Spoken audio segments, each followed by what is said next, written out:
Oy, pero pag tinatanong kayo kung Bisaya kayo, huwag kayong basta-basta umaamin. Anong bakit? Kung hindi nyo alam, nagdedelikado tayong mga Bisaya ngayon sa Metro Manila. Wala ba? Totoo nga. May mga serial killer kasi ngayon na pag-alagala, hindi pa nahuhuli.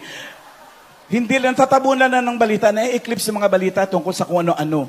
Pero, may serial killer na wala na ginawa kundi patayin ang bawat Bisayang makilala niya. May kwento naman yun. Natanggal siya sa trabaho, ang pidalit Bisaya. Magmula noon, lahat ng Bisayang kilala niya, pinapatay niya. May kaibigan ako, si Inday, si Teresa Samarites, pare-parehong naging biktima yon.